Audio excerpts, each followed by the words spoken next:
You know that feeling, right? Yeah. That little buzz you get when you find an amazing bargain, like you've outsmarted everyone. Oh, definitely.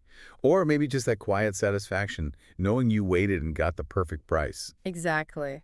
Well, today we're going to unpack that feeling because it's not just about saving a few bucks. It's actually deep psychology. Hmm. Welcome to the deep dive. We're focusing today on the psychology behind discounts and promos that actually work, especially if you're running a Shopify store. Yeah, we're going way beyond just, slashing prices randomly. Right. And this deep dive is powered by Growth Suite. Growth Suite helps you run smart discount campaigns on your store. You can test it for free on your Shopify store. Just head over to the Shopify App Store now and give it a go. It's really about understanding those psychological triggers, isn't it? Yeah. Not just getting a quick sale, but building positive experiences, Mm, building loyalty. couldn't agree more. So, our mission today is to figure out why certain discount tactics are so darn effective and how you, the listener, can use them on Shopify to boost sales, but without, hurting your brand's image. Yeah, that balance is key. We're drawing heavily from Mohammed Tufekh-Kipan's The Psychology of Discounts and Promotions on Shopify, the Conversion Bible. It's a fantastic guide that really digs into the science of why we respond to deals the way we do. Think of this as like your crash course in the discount mindset.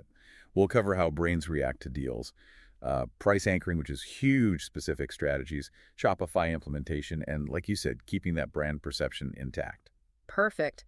So let's start with what's actually going on inside a customer's head when they see that sale tag. We think we're logical shoppers, but maybe not so much. Well, the evidence suggests emotion plays a massive role. The source material actually says emotions might drive up to 95% of our buying decisions. 95%. Wow. So logic is just along for the ride. Pretty much, yeah. Often it just comes in later to justify the emotional decision we've already kind of made. Okay, so when someone sees a discount, it's hitting them on an emotional level first. Exactly. Research shows finding a good deal can actually trigger the release of oxytocin. That's the feel-good hormone. Ah, So it creates this little jolt of pleasure, maybe a sense of accomplishment, and that positive vibe gets linked to your brand. It's that joy of getting a deal. I totally get that, that little victory feeling. And lots of people actively chase that feeling, right? The guide mentions something like 60% of U.S. online shoppers call themselves deal seekers. That's right. So it's not always just the money saved. It's the thrill, the feeling of being smart. Mm-hmm. That's a powerful thing for a store owner to tap into. Definitely. Okay, what about urgency? The whole limited time only thing. What's the psychology there? Scarcity and urgency. Our brains are just wired to value things more if they seem rare or about to disappear. Right. So discounts with a deadline or maybe limited stock, they create that fear of missing out FOMO. The dreaded FOMO. Exactly. And that anxiety can really push people to buy faster, maybe before they've overthought it. It nudges them over the edge. Makes sense. But does everyone react the same way, like across different cultures or age groups? That's a really important point. Yeah. No, it's not universal. Things like cultural background, age, income level, they all influence how people perceive and react to discounts. How so? Any examples? Well, in some cultures, haggling is expected, so a simple discount might not feel special. In others, maybe an exclusive members-only sale feels more valuable than a bigger public discount because it taps into status. Okay, so context matters a lot. Understanding emotional triggers, urgency, culture. Now, that's a great starting point. Now, let's talk about price anchoring. You said it was huge. It really is fundamental. Price anchoring is basically how we use the first piece of price information we see, usually the original price, as a reference point to judge value. So if I see, like, was $100, now $60, my brain immediately latches onto that $100. Precisely. That $100 is your anchor. And generally, the higher that anchor price, the better the $60 deal looks. Even if $60 isn't objectively cheap for that item, our brains need that comparison. We need context. Exactly. We rely on relative comparisons. And the guide points out ways to make this anchor even stronger. Like what? Well, showing the original price clearly crossed out that visual strike-through is powerful. Also, highlighting the percentage saved or the actual dollar amount saved. Yeah. And sometimes even showing a competitor's higher price can work if yours is lower. It just reinforces that perception of getting a good deal. So for Shopify users, how do they actually do this easily? Shopify makes it pretty simple. There's the compare at price feature that lets you show the original price, often with that strike-through right next to the sale price. Okay. Then you've got things like sale badges to make discounted items pop or showing the percentage off directly. The guide even mentions a case study, a home goods store. Oh, yeah. They apparently increased conversions by 10% just by adding comparative prices. Didn't even change the discount amount. Wow, 10% just from that visual cue. That's significant. Okay, so anchoring sets the stage. What about specific discount types that tap into this psychology? Right. There's several really effective strategies. Let's start with percentage off versus a fixed dollar amount off. Ah, like 20% off versus $20 off. Doesn't matter which you use? It often does, yeah. And it usually depends on the item's price point. Generally, for things under about $100, a percentage discount tends to feel bigger, more significant. Really? Even if the dollar amount saved is the same? Yeah. So 20% off a $50 item saves $10. That often feels more impactful to the shopper than just saying $10 off. Yeah. But flip it. For items over $100, the absolute dollar amount often seems more substantial. Okay, so for like a $300 jacket. Exactly. $60 off might sound more appealing than 20% off, even though it's the same saving. It's about the perceived magnitude. The bigger number just grabs attention on higher-priced items. That's a really practical tip depending on your products. Okay, what else works well? I swear everything ends in a 9 these days. Huh. You've noticed the charm pricing effect. It's real. Prices ending in 9 or 99 or even 97 consistently sell better. But why? Like $19.99 instead of $20? It's literally 1 cent? I know, but studies show it can boost sales by like up to 24% sometimes. It's wild. 24%. Two main reasons, psychologically. First, the left digit effect. We read left to right, so $19.99 feels closer to $19 than it does to $20. Our brain anchors on that first digit. Yeah, I can see that. Second, it can signal price precision. A non-round number kind of suggests the price was carefully calculated, not just plucked out of thin air. Fascinating. Right, what about BOGO? Buy one, get one always seems popular. BOGO deals are super effective. They tap into a few things. Firstly, it frames the discount as getting a gift, something free. Oh, the magic word free. Exactly. Even if the cost is baked into the price, that perception of getting something for nothing is powerful. Plus, it encourages people to buy more than they maybe plan to. Right, increases the cart size. Definitely. And sometimes a buy one, get one 50% off can actually do better than just a straight 25% off everything, even if the math is similar. Again, that getting something extra feeling. That makes sense. What about tiered discounts, like spend $50, save 10%, spend $100, save 20%? Those are great.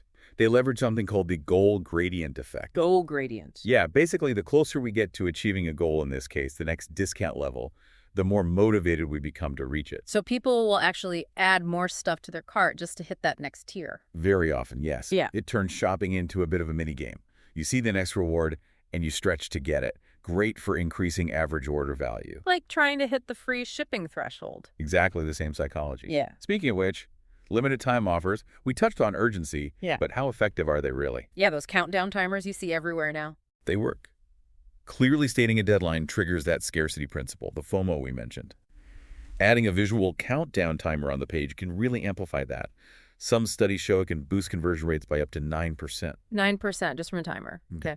And what about making customers feel a bit special, like VIP discounts? Those tap into our desire for status, for belonging. An exclusive offer, even if the discount isn't huge, can feel more valuable than a public one. Because it feels earned or special. Right.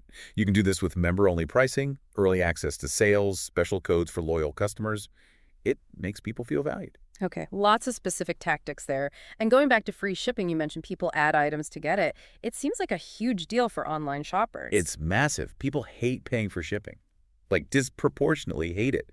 The data shows around 2/3 of shoppers, 66%, will add items just to qualify for free shipping. Wow. And get this many people actually prefer a slightly higher product price with free shipping over a lower price plus a shipping fee, even if the total cost is identical. That's illogical, but I totally get it. Shipping feels like an annoying extra charge. Exactly. It's a psychological barrier. So offering free shipping, maybe above a certain threshold, is a very powerful incentive. Okay, so those are great strategies. But you mentioned earlier, it's not just about the discount itself, but how we perceive it. Something about behavioral economics. That's right. Behavioral economics gives us some useful ways to think about this. One key idea is the difference between acquisition value and transaction value. Acquisition and transaction value. Okay, break that down. Acquisition value is basically how much you think the product itself is worth versus its price. Simple enough. But transaction value, That's the pleasure you get from feeling like you snagged a good deal. Ah, the joy of the deal again. Exactly. It's the perceived difference between what you paid and what you think it should have cost, or the original price. A really good discount boosts that transaction value way up. And that makes people buy. It can. Sometimes people buy things they don't strictly need just because the transaction value feels so high. The deal itself is the motivator. The I'm saving money by spending money logic? You got it. Ah. And research also shows how different levels of discount impact us. For instance, going from no discount to 20% off roughly doubles the chance someone will buy. Doubles it. Okay. And jumping to 50% off. That boosts purchase likelihood by almost another 100% compared to no discount. But, yeah, the gains start to diminish after a certain point. The difference between, say, 30% off and 40% off usually isn't as impactful as the jump from 10% to 20%, diminishing returns. Good to know. Bigger isn't always proportionally better. What about loss aversion? You mentioned that. Right. Loss aversion is the idea that we feel the pain of losing something more strongly than the pleasure of gaining something equivalent. Okay. How does that apply to discounts? You can frame offers in terms of avoiding a loss. Yeah. So instead of just get 30% off, maybe don't miss out on saving 30%.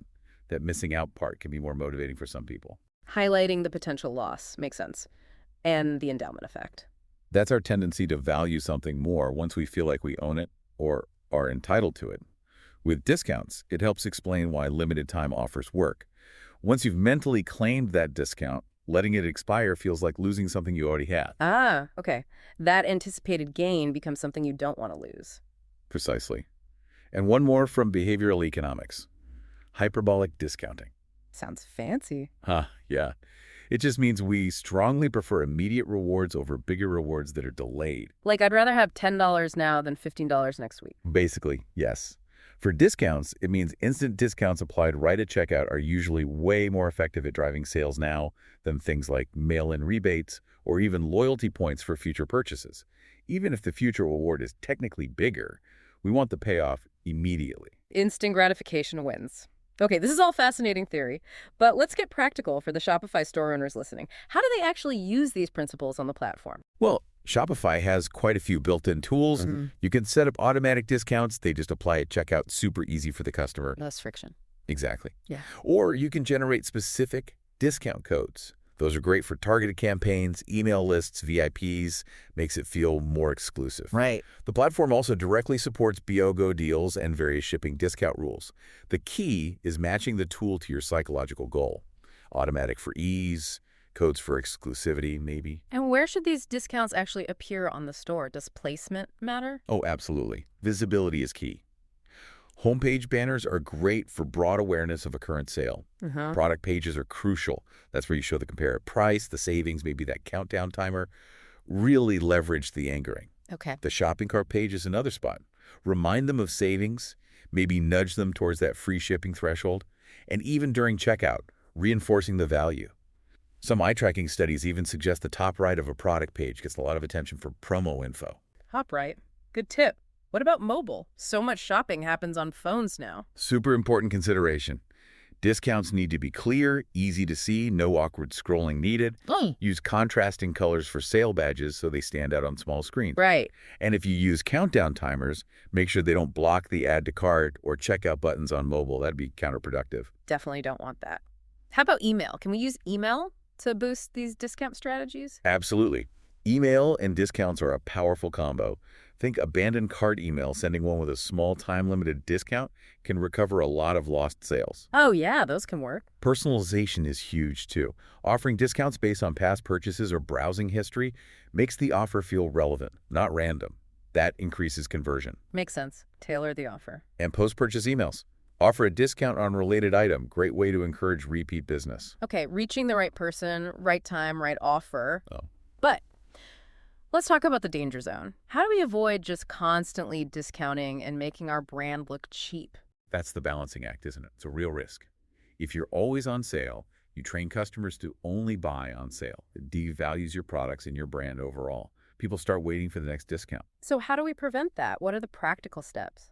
Well, one approach is to limit big store-wide sales, maybe just a few major events per year, tied to holidays or specific seasons, Okay. and lean more towards targeted discounts. Offer them to specific customer segments or on specific product categories rather than blanket sales all the time. Establishing a predictable pattern helps too, so people don't just expect a sale every week. Right. And does this differ for, say, a luxury brand versus a budget brand? Definitely. Premium brands need to be more careful, more subtle. They might use language like private event or client appreciation instead of sale. Uh-huh. They often focus on value adds. A gift with purchase, exclusive access, maybe discounting past season stock discreetly. Think about how Apple uses gift cards instead of direct discounts on new products. Good example. And value brands. They can be more direct. Emphasize the savings. Use urgency triggers more freely. Highlight price comparisons. It aligns with their core value proposition. Okay, so strategy depends on brand identity. What about offering value without cutting the price? Are there alternatives? Loads. Bundling is a great one. Package-related items together for a slightly better price than buying separately. Like a kit. Exactly. Gift with purchase is popular. Spend over X, get this nice little extra. Free shipping, as we discussed, offering an extended warranty. Or even exclusive content guides, tutorials, community access. Those all add value without just slashing the sticker price. Great ideas. So we've run our psychologically smart discount. How do we know if it actually worked? What should we track? You need to look beyond just the immediate sales bump. Key metrics are things like your conversion rate during the promo period versus before. Okay. Average order value, did people spend more? Profit margin, are you still making money on these discounted sales? Discount code redemption rate if you used codes. And importantly, are you getting new customers or just giving discounts to people who would have bought anyway?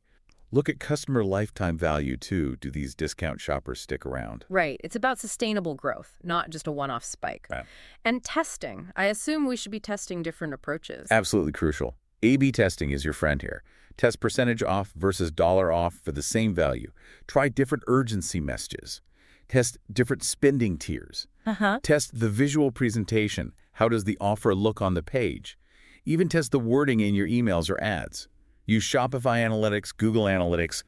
Gather that data. And not just looking at overall numbers, but maybe segmenting. Exactly. See how first-time buyers react compared to loyal customers. Do high spenders respond differently than occasional shoppers? Are there differences by product category? This detailed view helps you refine your strategy dramatically. Makes sense. Get granular. Yeah. And always keeping the long-term brand health in mind. Always. Look at the sales trends after the promotion ends. Did full-price sales dip? Calculate the true ROI, factoring in costs, and any potential cannibalization of regular sales.